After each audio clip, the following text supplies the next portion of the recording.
اللہ کے نبی صلی اللہ علیہ وسلم ان خاموشیوں کے شور کو سننے کے لیے رات کو تنہا تنہا مدینہ کی گلیوں کے اندر گھوما کرتے تھے۔ وہیں سے واپس گئے اور بیت المال میں جا کے آٹے کی بوری اٹھائے اور کچھ کھانے پینے کا سامان اٹھایا اور چل دیے۔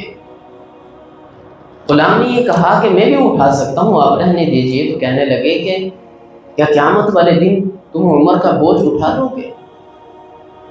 خدا کی قسم قیامت والے دن فرمائے گا کہ میرے بندے، میں جب بھوکا تھا تو نے مجھے کھلایا نہیں، میں جب پیاسا تھا تو نے مجھے پلایا نہیں، اور جب میں بیمار تھا تو نے میری عیادت نہیں کی۔ تو اللہ تعالیٰ سے وہ بندہ کہے گا کہ ہے میرے رب تو پاک ذات ہے،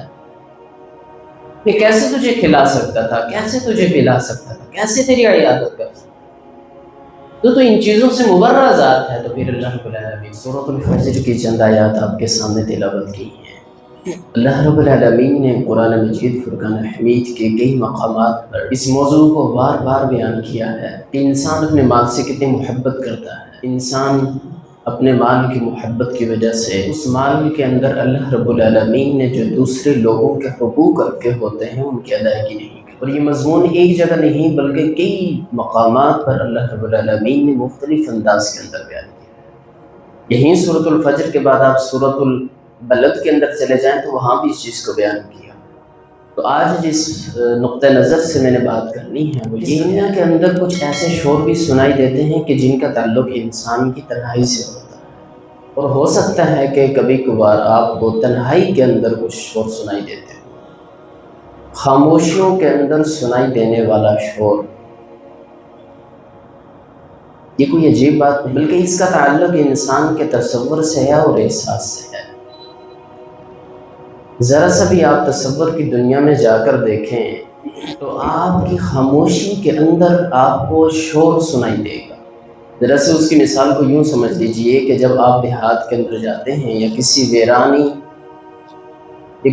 کچھ ایسے ایریے کے اندر جب آپ جاتے ہیں، دن کا اجالا ہو یا رات کی تنہائی ہو،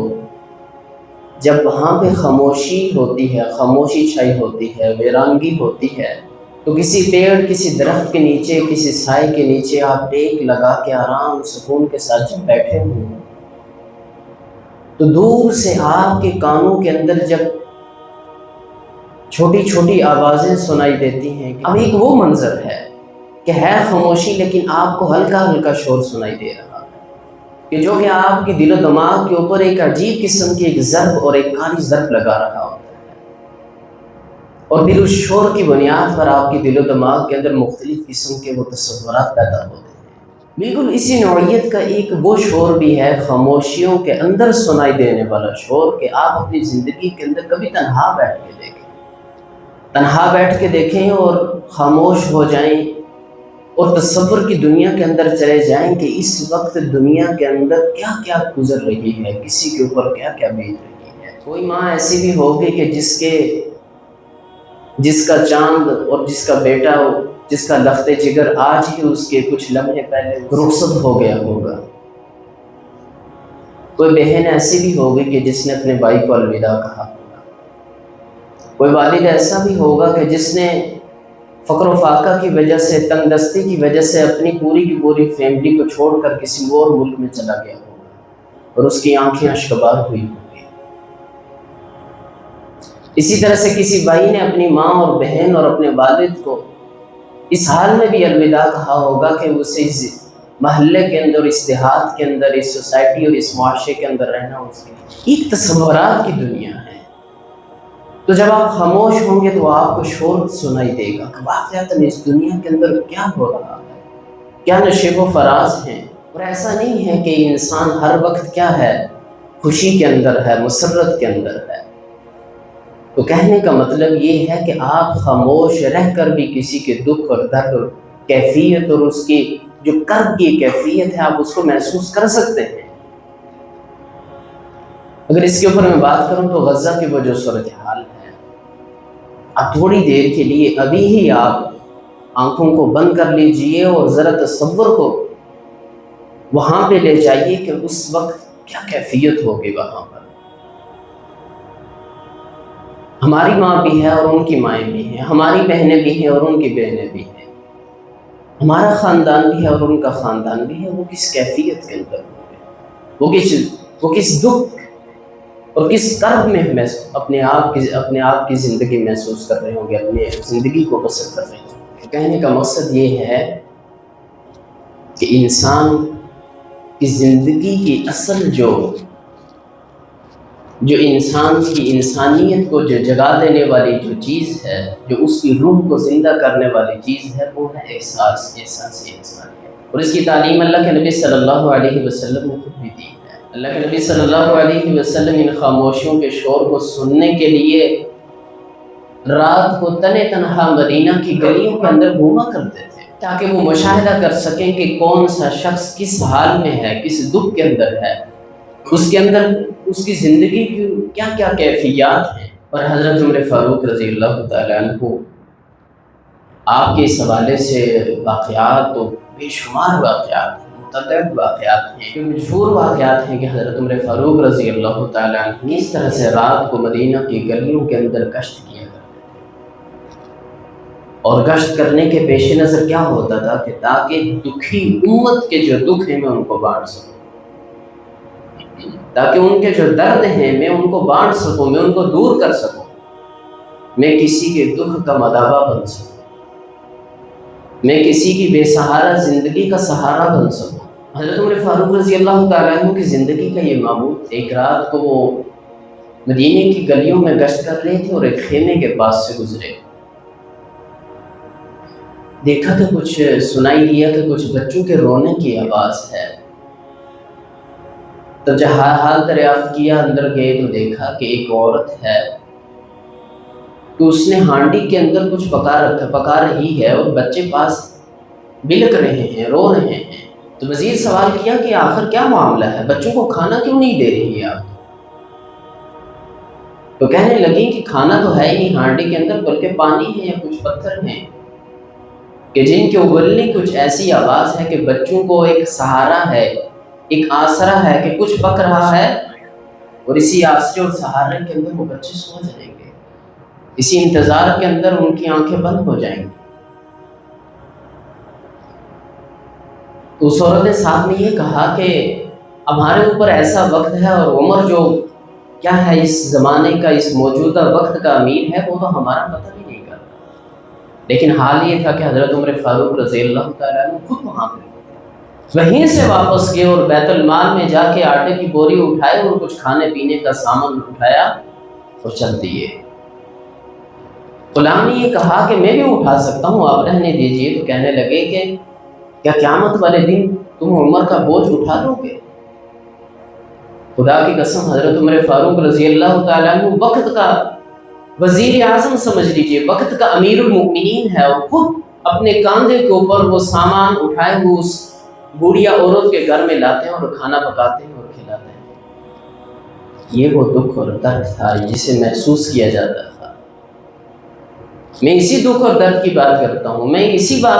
اسی چیز کو ذکر کرنا چاہتا ہوں کہ کبھی کبھار انسانیت کو، انسان کو وہ خاموشیوں کے اندر بھی سنائی دینے والا شور ہوتا ہے۔ آپ اس کو محسوس کیجئے، آپ بیٹھیے، اس کا اہتمام کیجئے اور سوچئے اپنے گرد و نواح کے اندر جو بسنے والے لوگ ہیں کہ فلاں شخص کس کیفیت میں ہوگا، فلاں جو بیوہ عورت ہے وہ کس کیفیت میں ہوگی، اسے کن کن پریشانیوں کا سامنا کرنا ہوگا، فلاں وہ جو بوڑھا شخص ہے آخر اس کی زندگی کیسے گزر رہی ہوگی۔ حضرت عمر فاروق رضی اللہ تعالیٰ عنہ کی ساری زندگی ان واقعات سے بری پڑی ہے۔ ایک مرتبہ جب ان کے دور حکومت کے اندر، دور خلافت کے اندر جب قحط آیا، جسے عام الرمادہ کہتے ہیں، یعنی سیاہ سال، تو حضرت عمر فاروق رضی اللہ تعالیٰ عنہ نے اپنے وہ روغنی کھانے جو کبھی کبھار کھایا کرتے تھے وہ چھوڑ دیے، انہیں ترک کر دیا، اور اس قحط کی کیفیت اتنی زیادہ تھی کہ لوگ درختوں کے پتے کھانے کے اوپر مجبور ہو گئے۔ تو حضرت عمر فاروق رضی اللہ تعالیٰ عنہ خود ان کے ساتھ اسی فقر و فاقہ کے اندر وہی سوکھی روٹی یا زیتون کا تیل، اور کبھی کبھار تو اپنے پیٹ کے اوپر پتھر باندھ لینا۔ یہ وہ دکھ اور درد ہے، یہ وہ انسانیت کا احساس ہے۔ اسی طرح سے حضرت عبداللہ بن عباس رضی اللہ تعالیٰ عنہ بیان کرتے ہیں ایک مرتبہ حضرت عمر فاروق رضی اللہ تعالیٰ عنہ، بلکہ ان کی زندگی کا معمول تھا کہ وہ ایک نابینا عورت رہا کرتی تھی مدینہ کے اندر۔ حضرت عمر فاروق رضی اللہ تعالیٰ عنہ روزانہ جایا کرتے تھے، رات کو اس کے کام کاج کر کے پانی بھر کے کھانا پکا کے واپس آ جاتے ہیں۔ تو حضرت عبداللہ بن عباس کہتے ہیں کہ ایک دن میں نے دیکھ لیا، تو میں جب قریب گیا تو کیا دیکھتا ہوں کہ حضرت عمر فاروق رضی اللہ تعالیٰ عنہ اس عورت کا یہ کام کر رہے ہیں اور روزانہ معمول کے مطابق آتے ہیں اور چلے جاتے ہیں۔ تو عورت سے پوچھا کہ یہ آپ جانتی ہو کہ یہ کون ہے؟ تو کہنے لگی مجھے نہیں پتا، بس ایک شخص ہے، روزانہ آتا ہے، میرا کام کاج کرتا ہے، میرا پانی بھر دیتا ہے، کھانا پکا کے چلا جاتا ہے۔ حساب لگا لیجیے کہ وقت کا امیر ہے کہ جس کے ہاتھوں کے اندر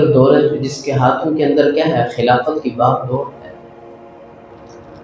اور رات کی تنہائیوں میں عیش و عشرت کے ساتھ بھی اپنی زندگی بسر کر سکتا ہے، وہ رات کی تنہائیوں کو خوشیوں کے ساتھ اور راحت کے ساتھ بھی بسر کر سکتا ہے، لیکن ایسا نہیں کیا، اس لیے کہ اس امیر کو، اس خلیفہ کو اس چیز کا علم تھا اور اس بات کا ڈر تھا کہ کہیں ایسا نہ ہو کہ حضرت عمر اپنے گھر کے اندر سکون کے اندر بیٹھا ہو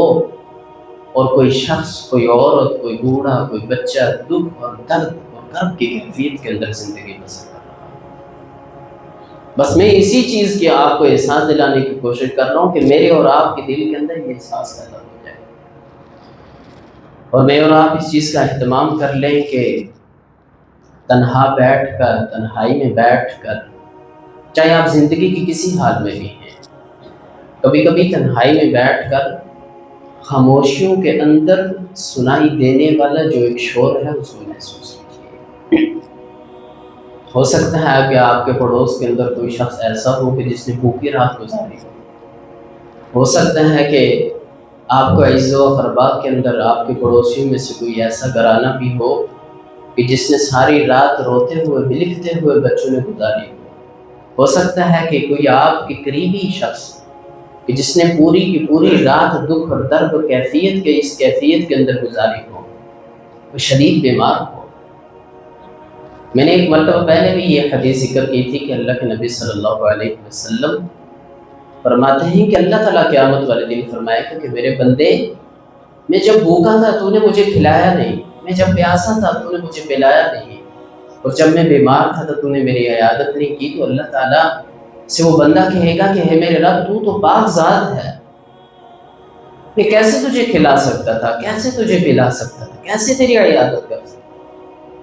تو ان چیزوں سے مبرہ ذات ہے۔ تو پھر اللہ رب العالمین کیا کہ میرا فلاں بندہ تھا جو بھوکا تھا، تو نے اسے نہیں کھلایا، تو اسے کھلاتا تو میں سمجھ لے کہ میں کیا کر لیتا، میں کھا لیتا، تو اسے پلاتا تو مجھے پلاتا تھا، تو نے اس کی عیادت کی ہوتی تو حقیقت کے اندر تو نے میری عیادت کی ہوتی۔ کیا یہ دین اسلام نہیں ہے؟ یہ دکھ کی بات ہے کہ صرف نماز، روزہ، زکوٰۃ اور حج کو ہم کیا سمجھ لیتے ہیں؟ تقویٰ۔ ہم سوچتے ہیں کہ تقویٰ کے کمال درجے تک ہم پہنچ گئے، لیکن حقیقت یہ نہیں ہے۔ اللہ کے نبی صلی اللہ علیہ وسلم اور سارے کے سارے خلفائے راشدین، تابعین، تبع تابعین، ان کی زندگیاں تو رات کو گلیوں کے اندر گشت کرتے ہوئے گزرتے تھے کہ فلاں شخص کس کیفیت کے اندر ہے، کس کرب کے اندر ہے، اس کا حال معلوم کر سکتے۔ اس لیے کہ اس زمانے کے جو لوگ تھے وہ سفید پوش لوگ تھے، وہ سائلین نہیں تھے، بلکہ وہ اپنے دکھ اور درد کیفیت کو اللہ کے سامنے پیش کرنے والے۔ اور یہ بات بھی سمجھنے کی ہے کہ بظاہر آپ کو ایک شخص معلوم ہو کہ بڑی ٹھاٹ باٹ کے ساتھ آتا ہے، اسے سفید کپڑے پہنے ہیں، اس کے چہرے کے اوپر مسکراہٹ ہے، وہ آپ کو بڑے بہترین حالات کے اندر دکھائی دیتا ہے، لیکن اس کی زندگی ایسی نہ ہو۔ اس لیے کہ ظاہر کے اندر جو کچھ دکھائی دیتا ہے وہ اکثر انسان کی وہ باطن کے اندر نہیں ہوا کرتا، اس کی زندگی کچھ اور بھی ہو سکتی ہے۔ وہ ہو سکتا ہے کہ آپ کی زندگی، اپنی زندگی کے جو حالات اور واقعات ہیں وہ آپ کو نہ بتاتا ہو، تو لہٰذا مجھے اور آپ کو یہ کوشش کرنی ہے کہ میرے اور آپ کے جو ماتحت لوگ ہیں، ہمارے خاندان کے لوگ ہیں، ہمارے عزیز و اقربا ہیں، میرے اور آپ کے جو جاننے والے ہیں، جو پڑوس میں رہنے والے ہیں، جو محلے کے اندر رہنے والے ہیں، جس کو ہم جانتے ہیں، ذرا اس کے حالات اور واقعات سے آگاہی لازمی ہے۔ اسے کبھی کبھار جا کے پوچھ لیجئے کہ تیری زندگی کا گزر بسر کیسی ہے، تیری زندگی کیسی گزر رہی ہے۔ تو لہٰذا یہ میری اور آپ کی ذمہ داری ہے، یہ بھی دین کا حصہ ہے۔ اللہ کے نبی صلی اللہ علیہ وسلم نے فرمایا خیر الناس من ينفع الناس، کہ تم میں سے بہتر وہ ہے کہ جو انسانیت کے لیے نفع بخش ہے۔ اللہ رب العالمین مجھے اور آپ کو ایک دوسرے کے دکھ اور درد کو بانٹنے، اور اہل غزہ، اہل فلسطین، جتنے بھی مظلومین ہیں ان کے ساتھ اظہار یکجہتی کرنے، اور اپنے گرد و نواح کے جتنے بھی لوگ ہیں ان کی زندگی کے اندر شامل ہونے کی توفیق عطا فرمائے۔